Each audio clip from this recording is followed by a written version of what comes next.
content is for educational purposes only, drawing from our professional and educational experiences and opinions. Please use this information at your own personal or professional discretion. We are not liable for anything you do with this information.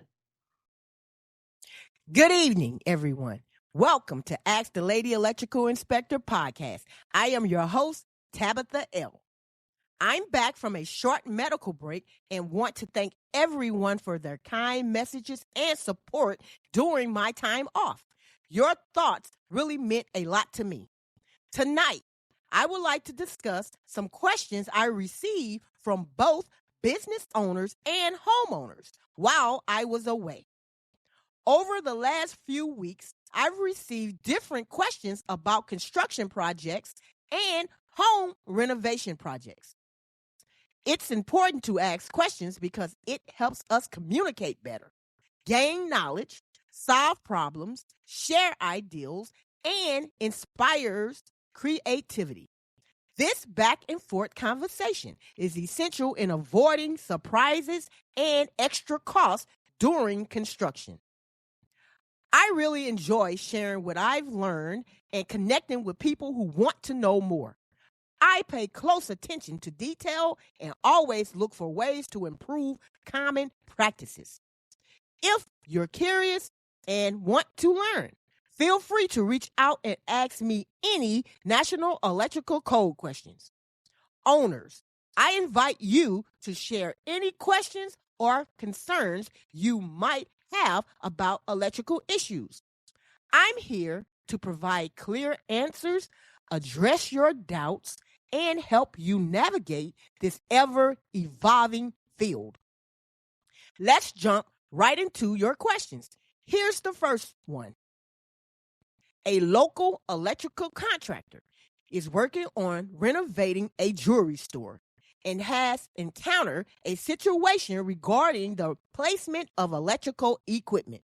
The equipment is installed above a drywall ceiling, and the contractor needs a way to access it for maintenance and repairs. Instead of installing multiple small access panels for each piece of equipment, the general contractor has proposed a different solution. They suggested creating one large access panel and adding a walkway above the ceiling. This would allow electricians to easily reach the equipment without needing to install individual panels everywhere. The question is whether this approach can be used instead of the traditional method of having separate access panels for each piece of equipment. The answer: an individual should never walk on a ceiling to reach equipment instead of installing proper access panels. This is very dangerous and go against important safety rules set by organizations like the National Electrical Code and OSHA, Occupational Safety and Health Administration. When it comes to making sure electrical equipment, such as junction boxes and pull boxes, is safe and easy to reach, there are important rules to follow. The National Electrical Code, Article 314.29a, states in buildings, boxes and conduit bodies must be installed so that the wiring and devices contained within them can be rendered accessible. According to Article 100, accessible as applied to wiring methods means capable of being or exposed without damaging the building structure or finish, not permanently closed in or blocked by the building structure. Other electrical equipment, other building system, piping, duct, drain, or mechanical systems, or the building finish. This equipment should be easy to access for maintenance, service, and inspections. This means an access panel should be installed so it can be opened easily without causing damage to the building. In addition, there are regulations from the Occupational Safety and Health Administration, OSHA, that focuses on keeping work areas safe, including elevated surfaces like ceilings. Employers must ensure that these surfaces are strong enough to support employees safely. A regular ceiling does not meet these safety requirements. Another key safety rule for contractors is that if they need to work in a ceiling above 6 feet or more above the ground, they must use fall protection equipment like safety nets or personal fall arrest systems. Setting up these safety measures for a quick service job can be impractical. This is why having the right access panels installed is critical for maintaining safety and compliance. Here's why walking on a ceiling is risky. Types of ceiling. A structural ceiling usually has a finished surface like drywall or plaster. These surfaces are not designed to support weight and can easily break if someone steps on them. This can cause serious damage and make the ceiling unsafe. Serious injuries. If someone falls through a ceiling, it can lead to severe injuries or even death. Workers need to follow strict safety measures and use protective gear like harnesses to avoid accidents. Walkable ceilings. Some ceilings are built to be walked on, like in certain factories or specialized clean rooms. These ceilings are noted in the building's maintenance guide, and it's crucial to check and verify whether a ceiling can support weight before stepping on it. The general contractor wants to know if a structural engineer could approve workers walking on a ceiling. Yes, a structural engineer can give the green light for workers walking on a ceiling, but only if certain conditions are met. They need to check if the ceiling is strong enough to hold the weight safely. This kind of approval can only come from a licensed engineer who has thoroughly examined the ceiling and its ability to support weight. If changes need to be made for safety, the engineer will design a panel to fit it. When an engineer approves a plan or signs off on the ceiling's safety, they are taking on legal responsibilities for that part of the building. Because of this, they will only agree to let people walk on a ceiling if they are sure it can safely handle the weight. The engineer approval will also depend on a complete safety assessment that looks at risks, including the chance of falls. They must follow strict safety regulations like those from OSHA to ensure everything is safe. However, getting an engineer to do this is not easy. In my 14 years of working as an electrical inspector, I have never seen a structural engineer willing to approve walking on a ceiling. Never. Engineers cannot agree to a risky situation. Their main responsibility is to keep people safe, and they cannot say it's okay if the ceiling isn't built to handle foot traffic.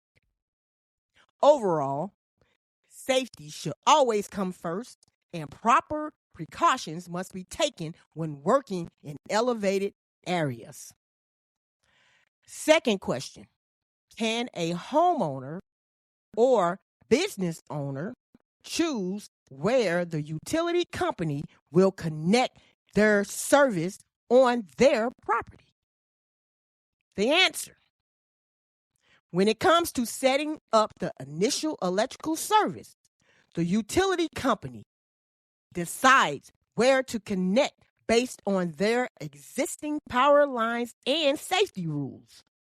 While homeowners and business owners can suggest a preferred spot for the connection, the final decision lies within the utility company, who will decide if your suggestion can work. Here are some tips on how the utility company picked the connection point. The utility company follows some guidelines to choose where to connect the service. The proximity to existing lines. The connection is usually placed somewhere in the middle of the building closest to the utility power lines. The safety clearance. There are certain safety distances that must be maintained from windows, chimneys, driveways, and trees. The accessibility. The connection site needs to have a clear and open space for the metering equipment. The easement. If the utility company needs to run power lines across someone's property, they will work with the property owner to get the necessary permission. Compliance with the codes. The installation must meet all local safety and electrical codes. Steps for customers.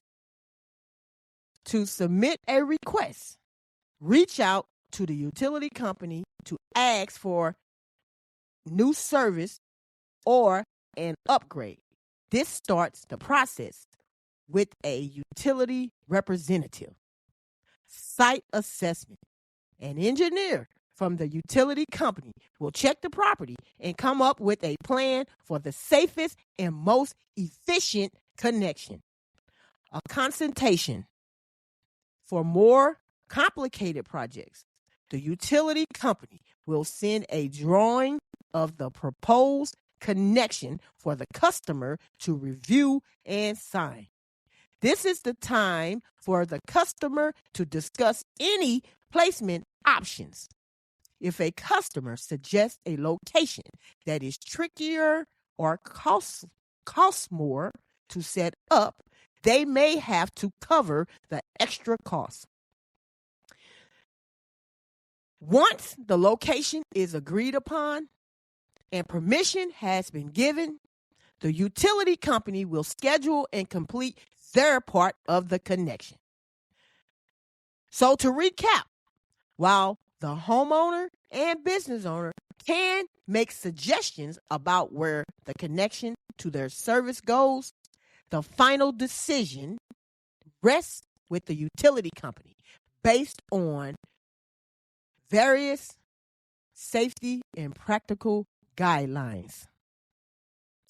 The third question I received: can you use expanding spray foam to secure electrical boxes to a building structure? No. There's been some confusion recently about using expanding spray foam for attaching electrical boxes to walls during construction. Several inspectors have encountered this situation where a contractor decided to use spray foam to secure these boxes, which is not acceptable. According to the National Electrical Code, specifically Article 314.23, there are specific methods for attaching these boxes, and spray foam is not one of them. No manufacturer of electrical boxes recommends using spray foam for this purpose, nor has any manufacturer tested their spray foam to be used as a support for boxes.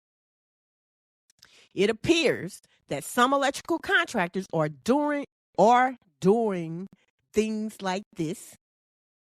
It appears that some electrical contractors are doing this and have argued, I've done this everywhere for over 20 years, and it has never been a problem. Well, the authority having jurisdiction, we are okay with being the first to point out that this is not correct.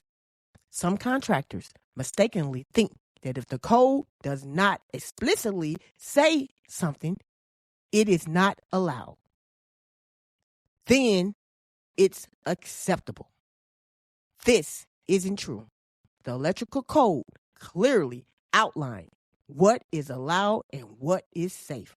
So, the bottom line, expanding spray foam should never be used to attach electrical boxes.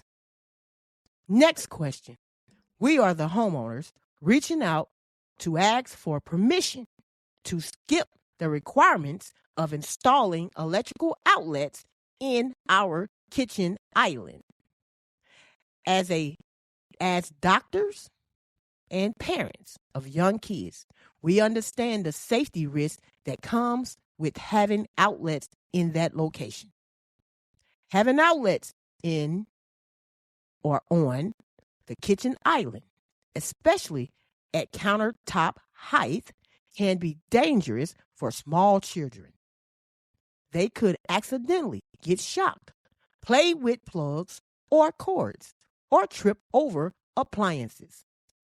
Even though there are safety features like tamper-proof outlets, those don't completely solve the problem in an area where little children are curious and often reach for things on the island.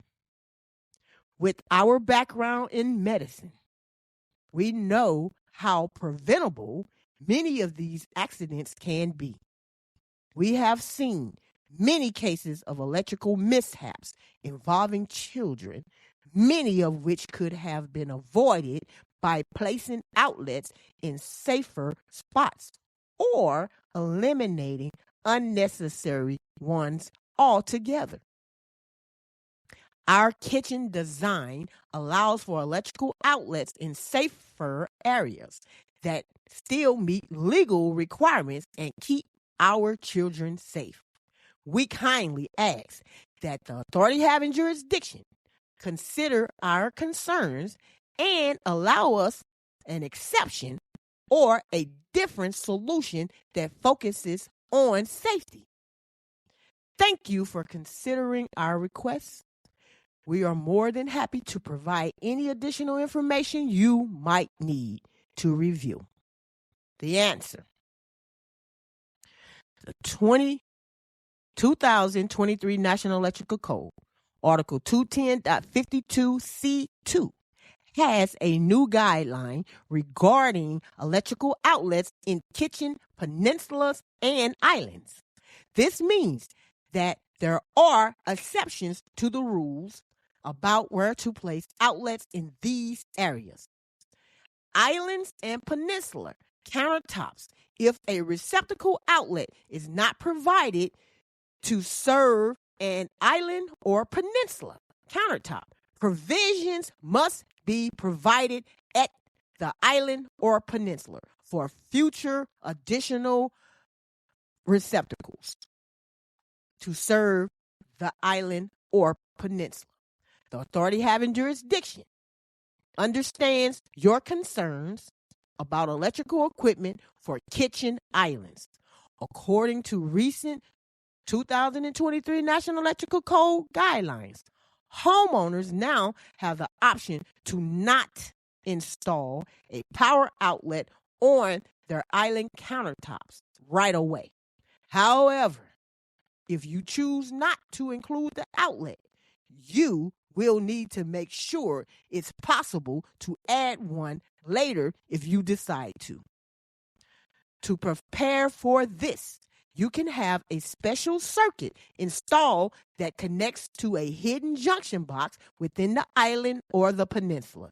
This way, if you or a future owner change your mind, an electrician can easily connect an outlet to that junction box to power the countertop.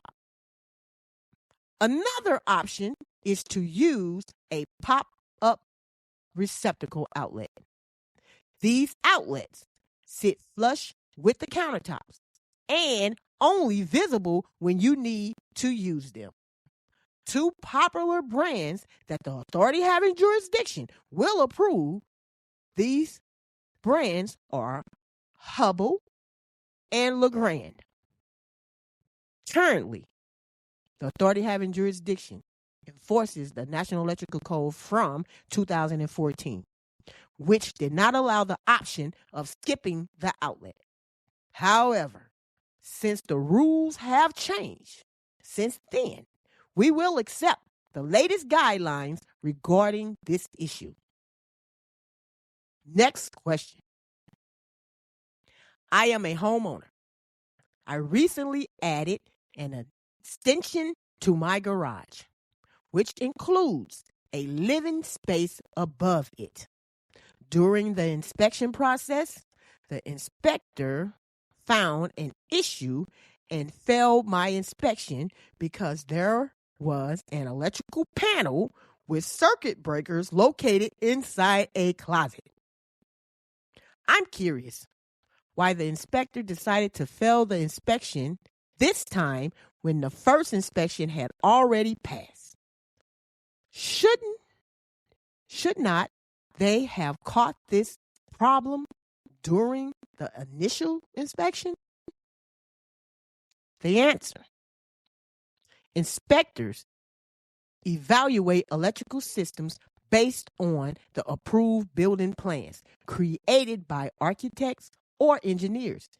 If the information about how a space will be used isn't clear during the inspection, the inspector may not realize, for example, that a room is intended to be a closet if it's not designated on the prints. This is important because certain safety rules, like those in Article 240.24d, states that electrical devices should not be placed near flammable materials such as those found in closets. Electrical inspectors have a crucial role in making sure that all electrical installations meet the National Electrical Code guidelines, which establish for electrical safety. It is our responsibility to ensure that everything complies with these standards. Ignoring these requirements can lead to serious consequences, including disciplinary actions against the inspector for neglect or improper behavior. Inspectors must be certified and are responsible for checking electrical installation to make sure it adheres to the National Electrical Code, period. The purpose of these codes is to protect people and property from electrical hazards, such as fires. Inspectors act as the final check to ensure these safety standards are upheld. If an electrical inspector gives approval knowing there is a safety code violation, it goes against our duties and can jeopardize our professional certification. It is essential for inspectors to adhere to these guidelines to maintain safety and trust in their work.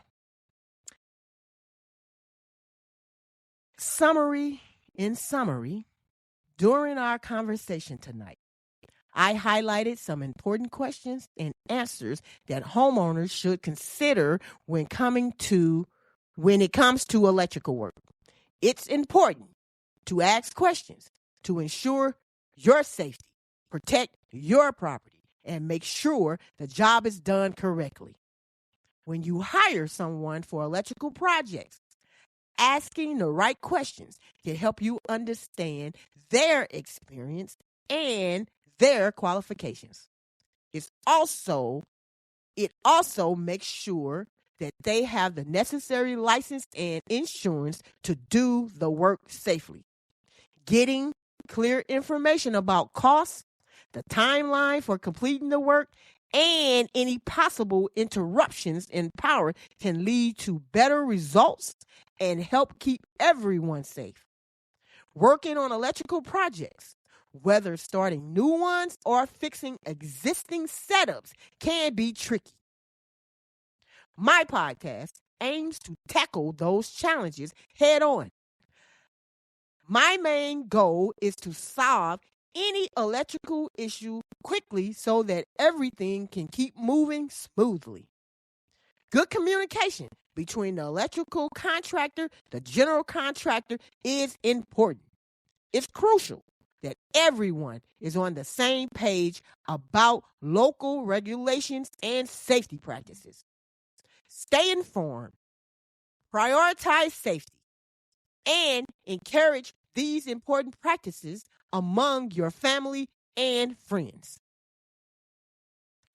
I want to take a moment to thank everyone who listens to Ask the Lady Electrical Inspector podcast.